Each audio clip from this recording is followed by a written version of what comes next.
بسم اللہ الرحمن الرحیم والصلاة والسلام علی رسولہ الکریم وعلی آلہ وصحبہ اجمعین۔ انسان دنیا میں جاہل پیدا ہوتا ہے، نہ اس کی اپنی کوئی زبان ہوتی ہے، نہ اس کا اپنا کوئی طریقہ زندگی ہوتا ہے۔ گود میں لینے والے اسے زبان بھی سکھا رہے ہوتے ہیں اور طرز زندگی بھی سکھا رہے ہوتے ہیں۔ اس کے مقابلے میں جتنی مخلوق ہے انسان کے علاوہ، وہ ساری انتہائی تعلیم یافتہ پیدا ہوتی، اور مسائے مارا ایک جنگل ہے، کینیا سے شروع ہوتا ہے، تنزانیہ تک جاتا ہے، 5000 کلومیٹر کا ہے۔ تو اقبال کا ایک شعر ہے کہ پرواز ہے دونوں کی اسی ایک فضا میں، کرگس کا جہاں اور ہے شاہین کا جہاں اور۔ شاہین عقاب کو کہتے ہیں، کرگس گدھ، اب تو نظر ہی نہیں آتی، ہمارے یہاں بے شمار ہوتی تھی۔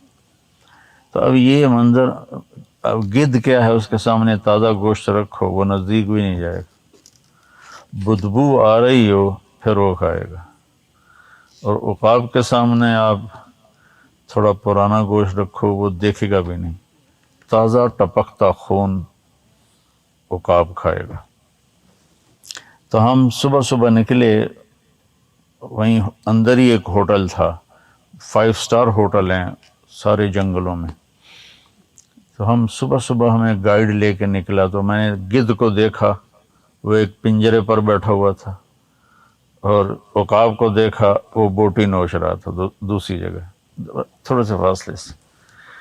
تو عقاب کو یہ کون بتاتا ہے تیرے لیے غذا تازہ گوشت ہے، اور گدھ کو یہ کون بتاتا ہے کہ تیری غذا بدبودار گوشت ہے۔ سانپ کو کیسے پتہ چلتا ہے کہ میرے منہ میں تھیلی ہے زہر کی؟ عقاب جب پکڑتا ہے نا سانپ کو، تو سب سے پہلے اس کے سر کے اوپر رکھتا ہے اپنا پنجہ، پھر اس کے سر کو یوں ایسے ایسے مسلتا ہے، ایسے ایسے مسلتا ہے، یہاں تک کہ اس کی ساری زہر کی تھیلی اس کو وہ ختم کر دیتا ہے، پھر اسے کھاتا ہے۔ تو انسان پیدائشی جاہل ہے، اس کے لیے اللہ تعالیٰ نے اپنی کتابیں اتاری، جس میں آخری کتاب قرآن ہے۔ قرآن ہمیں بتاتا ہے کہ ہمیں پیدا کیوں کیا گیا، قرآن ہمیں بتاتا ہے کہ ہم زندگی کیسے گزاریں، پھر قرآن ہمیں کامیابی ناکامی کے پیمانے بتاتا ہے کہ کامیاب کون ہے، ناکام کون ہے۔ تو کتاب کا طرز یہ ہوتا ہے کہ پہلے پری فیس، مقدمہ جس کو کہتا ہے کہ مقدمۃ الکتاب، اس میں مصنف اپنی بات کو خلاصہ کر کے پیش کرتا ہے کہ میری کتاب کا موضوع یہ ہے۔ وہ سورۃ فاتحہ ہے جو مقدمۃ الکتاب ہے، پیش لفظ، پری فیس، وہ سورۃ فاتحہ ہے کہ سارا قرآن 3 چیزوں پہ بنیاد کرتا ہے: توحید، رسالت اور آخرت، اور اس آخرت میں کامیابی۔ تو سورۃ فاتحہ میں ایک بہت خوبصورت طریقے کے ساتھ اللہ تعالیٰ نے اس کو بیان کیا ہے۔ پھر مصنف جو ہوتے ہیں نا قابل، وہ جب آخر میں آتے ہیں، یہ ناولوں کی بات نہیں ہے، جو علمی کتابیں ہوتی ہیں، تو وہ آخر میں جب آتے ہیں نا، تو پھر اپنی کتاب کی سمری کو اس آخری چند الفاظ میں بیان کرتے ہیں۔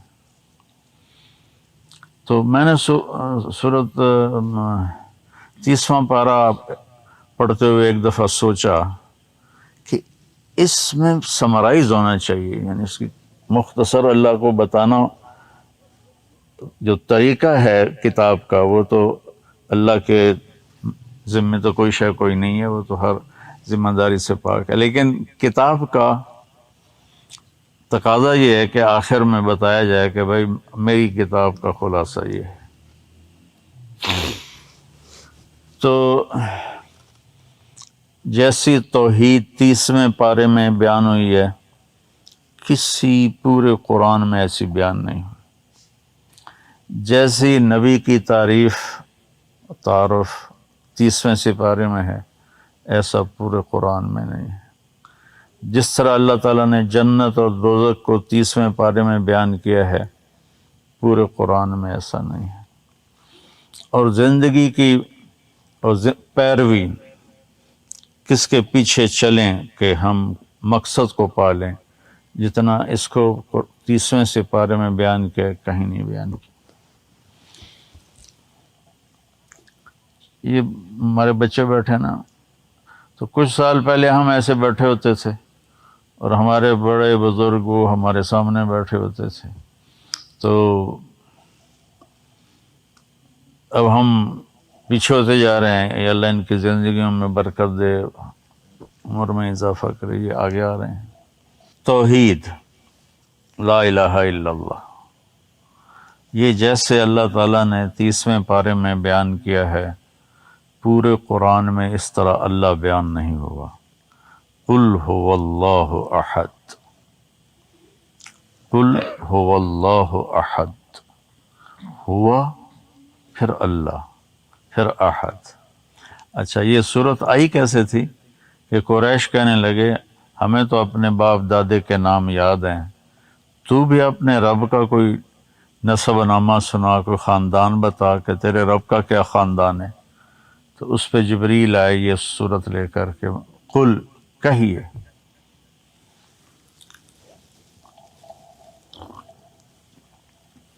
دو سو 27 دفعہ قرآن میں قل آیا ہے۔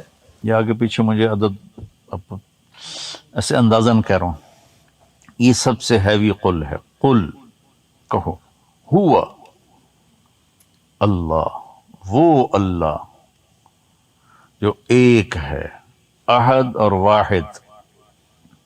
واحد وہ ہوتا ہے جس کا دوسرا بن سکے، اور احد وہ ہوتا ہے جس کا دوسرا بن نہ سکے۔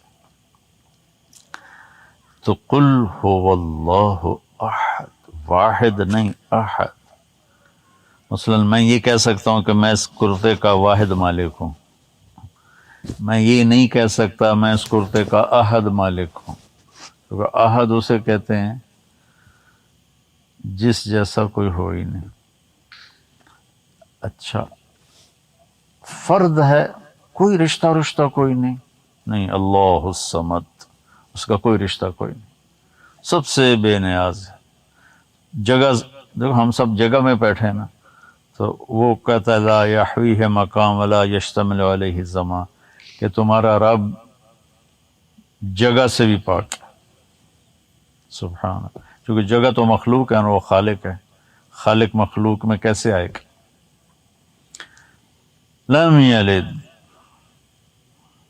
کسی کا باپ نہیں، لم یولد، کسی کا بیٹا نہیں، ولم یکن لہ کفوا احد، پھر آ کے ضرب لگائی، کوئی ایسا ہے تو دکھا دو۔ تو سورہ اخلاص جو ہے نا، یہ لا الہ الا اللہ کو بتاتی ہے کہ اللہ کتنی بڑی طاقت ہے، جس کے میں حیران ہوں۔ اب دیکھو نا، اندھیرا چھایا ہوا ہے، اور آگے کھیتوں میں چلے جاؤ تو اور اندھیرا ہے، صحراؤں میں جنگلوں میں چلے جاؤ اور اندھیرا ہے، اور وہ کہتا ہے لا یعزب عن ربک من مثقال ذرہ، کتنا ہی کالی رات کا اندھیرا ہو، تیرے رب سے ایک ذرے کے برابر چیز بھی چھپی ہوئی نہیں، کیا نظر ہے اس کی۔ ساری دنیا کے جن اور انسان، مرد عورت، بوڑھے جوان، عرب عجم، چھوٹے بڑے، بیمار صحت مند، اللہ تعالیٰ کہتا ہے اکٹھے ہو جاؤ، مانگو۔ دو آدمی بولیں تو بات تیسرے کو سمجھ میں نہیں آتی، یار کی کر رہے ہو، ہیکتا بولو۔ اور اتنی کائنات بول رہی ہے، یہ جھینگر بول رہا ہے، آپ کو پتا ہے کتنے بول رہے ہیں، کہاں کہاں بیٹھے ہیں، اور اس کو پھیلاؤ 7 بر اعظم پر، تو کہتے ہیں تیرا رب ہر مخلوق پہ نظر رکھتا ہے۔ قل هو اللہ احد۔ توحید کے بعد رسالت ہے۔ اللہ نے پورے قرآن میں اپنے نبی کا بیان کیا ہے، آمنوا باللہ ورسولہ، لیکن جیسا مرتبہ میرے خیال میں کہیں تفسیر سے پڑھ کے نہیں کہہ رہا، اپنے ذوق سے کہہ رہا ہوں کہ اللہ نے جو یہ بیان کیا نا وَلَسَوْفَ يُعْطِيكَ رَبُّكَ فَتَرْضَىٰ، یہ اللہ کے نبی کی شان میں سب سے بڑی آیت کہ اللہ تعالیٰ اپنے حبیب کی خوشنودی چاہ رہا ہے، ساری دنیا سے کہتا ہے مجھے راضی کرو، اور خود کہتا ہے تجھے راضی کرو۔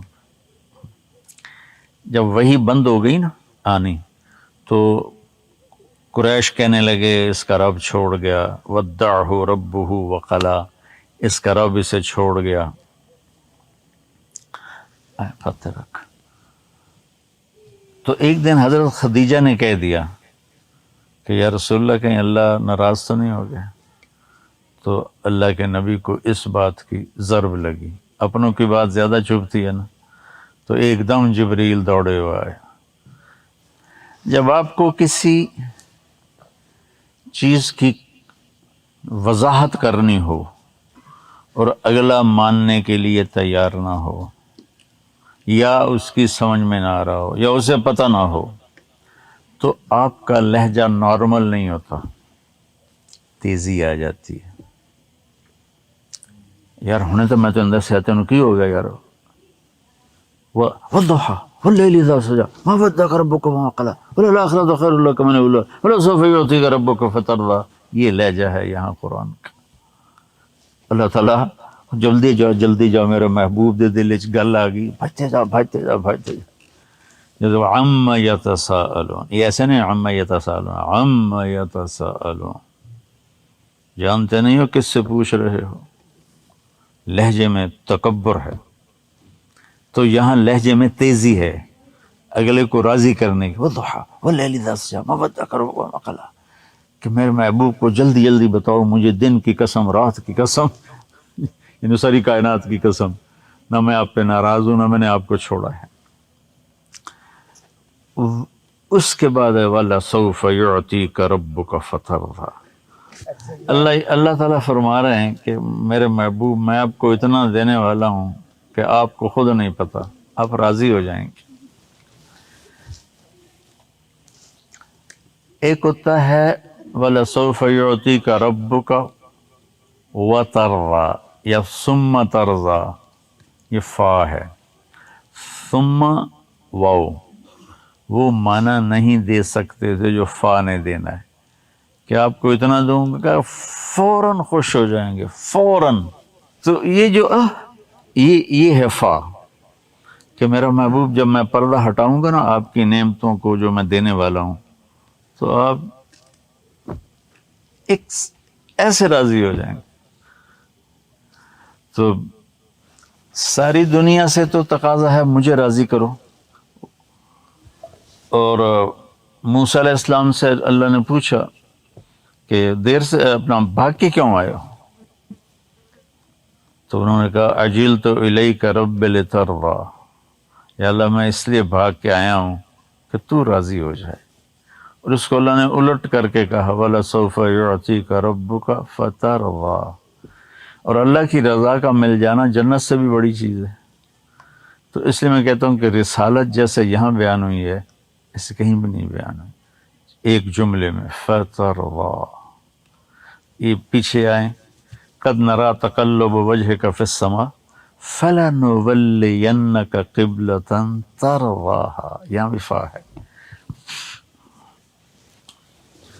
تو ایک اللہ کو پا لینا، دوسرا اس کے نبی کی زندگی کو پا لینا۔ پھر جنت اور جہنم جیسے یہاں بیان ہوئی ہے وہ کسی جگہ بیان نہیں ہوگا۔ فذوقوا فلن نزیدکم الا عذابا، کہ چکھو اس عذاب کو یہ ہمیشہ ہم بڑھاتے رہیں گے۔ اللہ نے بڑی جہنم بیان کی ہے، مختلف جگہ پر بیان کی، آج ہم نے سنی بھی 30ویں پارے میں آتی رہی، لیکن یہ ایک جملہ جہنم کے پورے بیانات میں سارے جملوں پر بھاری ہے کہ فلن نزیدکم الا عذابا، کہ اب یہ عذاب ہمیشہ بڑھتا رہے گا، کبھی کم نہیں ہوگا۔ تو جیسے ایٹم بم ہوتا ہے چھوٹا ہوتا ہے لیکن پھٹتا ہے تو دنیا تباہ ہو جاتی ہے، یہ آیت ایٹم بم کی طرح ہے نافرمانوں کے لیے۔ اور جنت میں جو کہتا ہوں کہ جیسی جنت اللہ نے یہاں بیان کی ہے تو آپ کا ذہن جاتا ہوگا ویل للمطففین کی طرف کہ ان الابرار لفی نعیم علی الارائک ینظرون تعرف فی وجوہہم نظرۃ النعیم.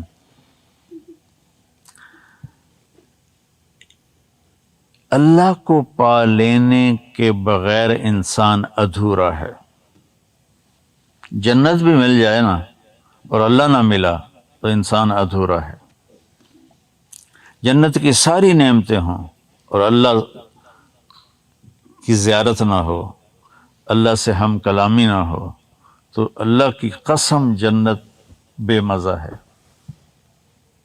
اس لیے جب انسان کی تکمیل ہے اللہ کو دیکھنا، ساری نعمتیں ہوں لیکن اللہ سامنے نہ ہو، ساری نعمتیں ہیچ ہو جائیں گی. تو یہاں اللہ تعالیٰ نے ایک جگہ نا جنت کو کیسے بیان کیا، ایتھا النفس المطمئنہ ارجعی الی ربک. یہ ٹکڑا میں کہتا ہوں جنت کا سب سے خوبصورت بیان ہے کہ اے نیک انسان میرے پاس آ جا. ارجعی،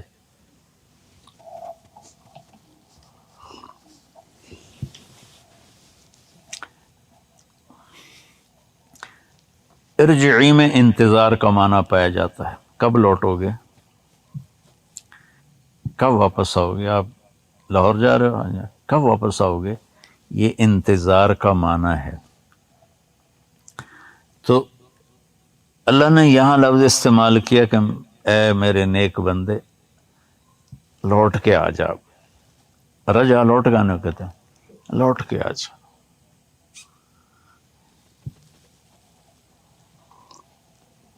اس میں اللہ تعالیٰ نے اپنا شوق دکھایا ہے، میرے پاس آ جا. ارجعی الی ربک راضیۃ مرضیہ. پہلے اپنا ذکر کیا، میں تجھ سے خوش ہو جاؤں تو مجھ سے خوش ہو جائے، ہم دونوں خوش ہو جائیں گے. پھر اس کے بعد کہا فادخلی فی عبادی وادخلی جنت، کہ جنت سے بڑھ کر ہے میرا مل جانا، اور اس کے بعد جنت سے بڑھ کر ہے میرے نبیوں کا تجھے پڑوس مل جانا، اور میرے محبوب کا پڑوس تجھے مل جانا، اور پھر آخر میں چلو آ جاؤ جنت میں بھی آ جاؤ. تو جیسی یہاں جنت بیان ہوئی کہ اللہ کو پا لینا، اس کے بغیر تو معتزلہ ہے نا کہ اللہ کا دیدار نہیں ہوگا. جب اللہ پردہ ہٹائے گا نا تو ایک دم سب کی، اور اللہ سلام میں پہل کرے گا، سلام قولا من رب الرحیم. میرے بندو تمہارا رب تمہیں سلام پیش کرتا ہے. تو پھر وہ کہیں گے یا اللہ آج ایک ہماری تمنا پوری کر دے. تو اللہ تعالیٰ فرمائیں گے بولو. کہا ہم دنیا میں تیری عبادت تو کرتے تھے لیکن دل لگا کے نہیں کرتے تھے، ہمیں تیرے حسن کا پتہ ہی نہیں تھا. ہماری ٹکریں بھی اللہ کو پیاری ہیں، ہماری ٹکریں بھی اللہ کو پیاری ہیں. جیسے ہمارے بچے چھوٹے چھوٹے نماز پڑھتے ہیں تو ہمیں کتنے پیارے لگتے ہیں. تو ایسے ہی ہماری ٹکریں ہیں لیکن یہ بھی اللہ کو محبوب ہیں نہ پڑھنے سے.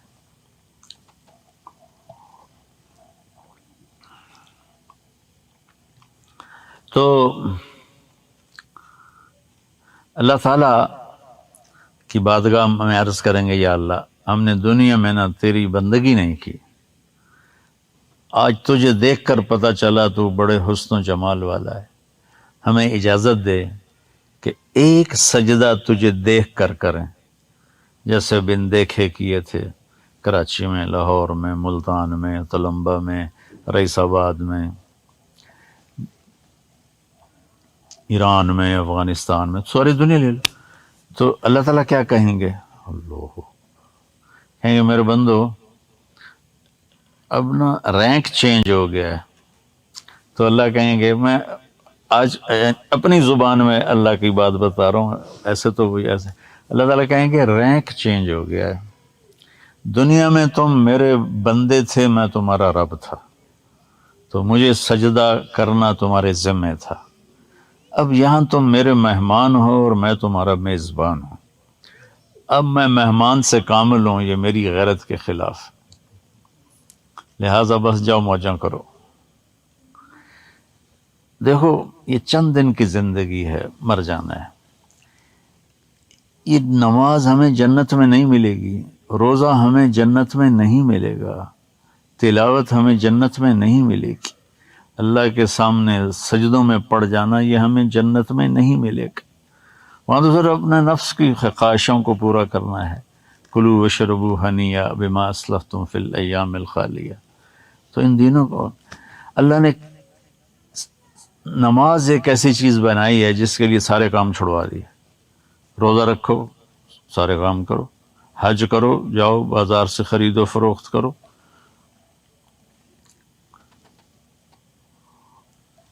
یشہدوا منافع لہم. زکوٰۃ 2 منٹ کا کام ہے. صرف نماز ایسی ہے جس میں لے کہتا ہے کٹ جاؤ، آ جاؤ، اللہ اکبر. اب میں تجھے یاد آ رہا ہوں تو بھی میں خوش ہوں تیرے اوپر، نہیں آ رہا تو بھی میں خوش ہوں تیرے اوپر. تو اللہ نے اپنے نبی سے نا نماز کا لیول مانگا ہے.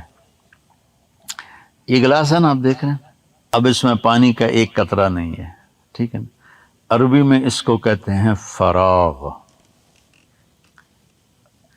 کہ افرغت الکاس، میں نے گلاس کو خالی کر دیا. تو صرف نماز میں اللہ نے کہا ہے فَإِذَا فَرَغْتَ فَانْصَبْ وَإِلَىٰ رَبِّكَ فَارْغَب. فَإِذَا فَرَغْتَ اور ارغب اخیر میں کا فرغب.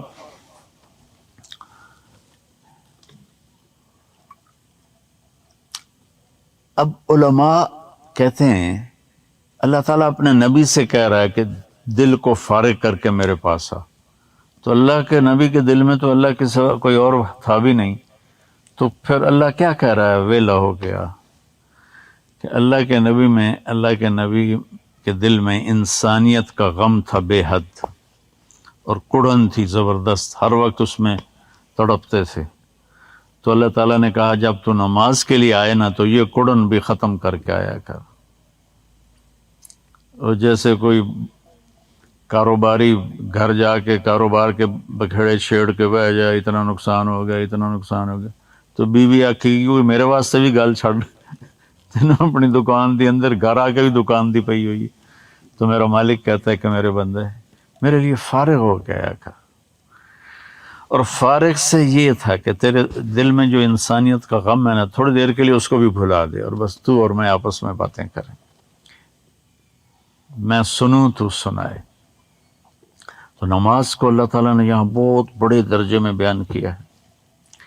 پھر اخلاق، تزکیہ تو نفس کا مطلب ہوتا ہے اخلاق کا بہتر کرنا. تو پورے قرآن میں اللہ نے جتنی قسمیں اس پہ اٹھائی ہیں کسی چیز پر نہیں اٹھائیں. والعصر ایک قسم، والضحى واللیل اذا سجى 2، واللیل اذا یغشى والنہار اذا تجلی وما خلق الذکر والانثى 3، والسماء ذات البروج والیوم الموعود وشاہد ومشہود 4، اور والفجر ولیال عشر والشفع والوتر واللیل اذا یسر 5. 11 قسمیں اللہ نے اس بات پہ اٹھائی ہیں کہ اپنے اخلاق اچھے کرو گے تو کامیاب ہوگے، ورنہ نہیں. والشمس وضحاها والقمر اذا تلاها والنہار اذا جلاها واللیل اذا یغشاها والسماء وما بناها والارض وما طحاها ونفس وما سواها. تو قسم ہم کیوں اٹھاتے ہیں؟ اپنی بات کو وزنی کرنے کے لیے. قسم کیوں اٹھاتے ہیں؟ اپنی سچائی کو ثابت کرنے کے لیے. قسم ہم کیوں اٹھاتے ہیں؟ اپنے آپ کو بے گناہ ثابت کرنے کے لیے. اللہ کو تو قسم کی ضرورت نہیں، کو قسمیں اٹھا کر کے کہ میں جو گل کر رہے ہیں ٹھیک کر رہے ہیں. لا ریب فی بھی کہہ دیا،